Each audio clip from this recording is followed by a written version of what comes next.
Mr. Thomas Dawson is a 33-year-old male with no past medical or surgical history who comes in with the chief complaint of chest pain for the last 4 days. He describes it as achy and only localized to his chest area. His symptoms are constant, even during sleep.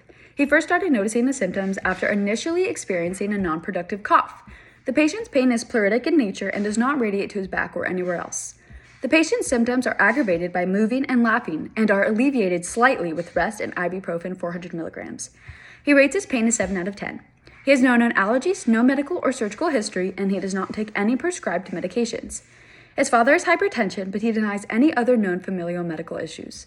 The patient is a high school graduate and drives for a trucking company. He lives with his girlfriend and 2 dogs and reports feeling safe at home.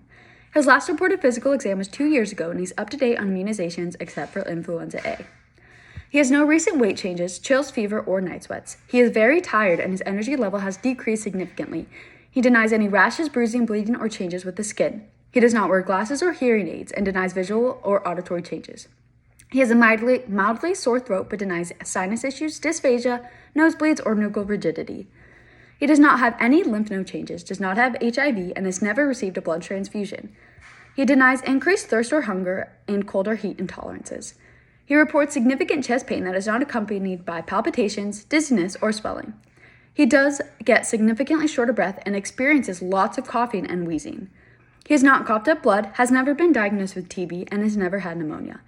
He reports a loss of appetite, but denies nausea, vomiting, diarrhea, constipation, or changes with the stool. He denies any changes with urination and has never had a prostate exam. He denies back pain, joint stiffness, or swelling. He reports a slight headache, but has never fainted or had a seizure. He denies numbness or tingling in his extremities. He reports some difficulty sleeping due to his cough, as well as anxiety. He denies any depression or suicidal ideation.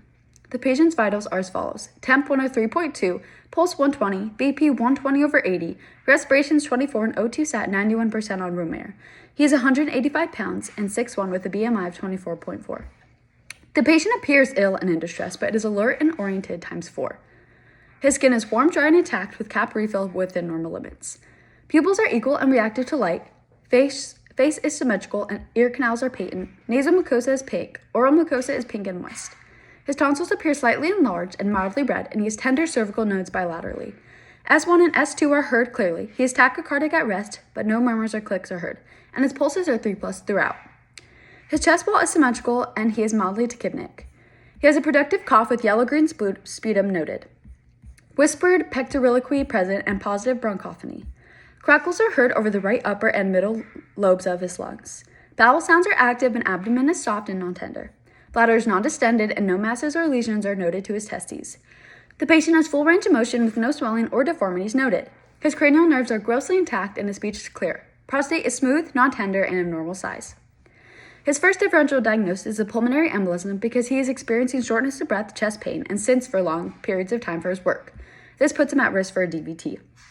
The next differential is COVID-19 because he has a fever, cough, shortness of breath, fatigue, headache, and sore throat, which are all symptoms of COVID. His last differential would be influenza.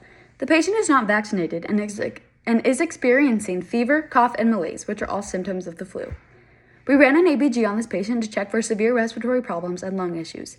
His ABG read pH 7.35, normal is 7.35 to 7.45, PaO2 54, normal is 75 to 100, PaCO2 44, normal is 35 to 45, and bicarb 25, normal is 22 to 28. His low PaO2 indicates a respiratory issue is present. We also ran a CBC to check for infection. His CBC read RBCs 5, normal is 4.5 to 6.3 for men, white blood cell count 13, normal is 4 to 10, hemoglobin 13.9, normal is 14 to 18, hematocrit 40, normal is 39 to 52, and platelets 300, normal is 140 to 440. His elevated white blood cells indicate an infectious process. We got a chest x-ray to get a clear image of his lungs. His x-ray showed a lower right lobe infiltrate without effusion, which indicates an inflammatory injury such as pneumonia. We got a CT of his chest, which revealed the same as a chest x-ray, but this ruled out a PE. We ran a D-dimer to check for a blood clot. It resulted less than 0.50, which is within normal limits. We also swabbed him for influenza, which came back negative. We checked his INR and PTT levels to check for bleeding and clotting disorders. His INR was 0.5, normal is 0.8 to 1.1, and PTT was 60 to 70 seconds, normal is 11 to 13.5 seconds. His high PTT may indicate a bleeding disorder, which puts him at risk for blood clots. Finally, we took his sputum CNS with the gram stain to check for bacteria or fungi that may be in the airway. His culture came back positive for streptococcal pneumonia and with a gram-positive stain. This confirms his diagnosis of pneumonia. His final diagnosis is community-acquired pneumonia confirmed by his sputum culture and chest x-ray.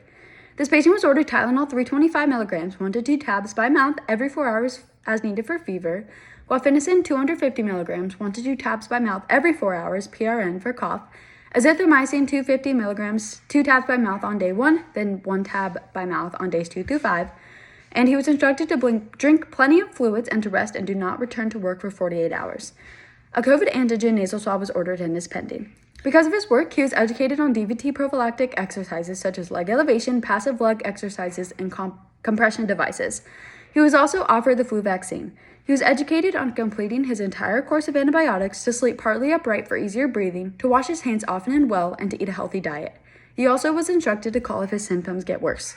No referrals are needed at this time. A follow-up appointment will be needed in 2 to 5 days, and if symptoms have not resolved, a repeat chest x-ray may be needed.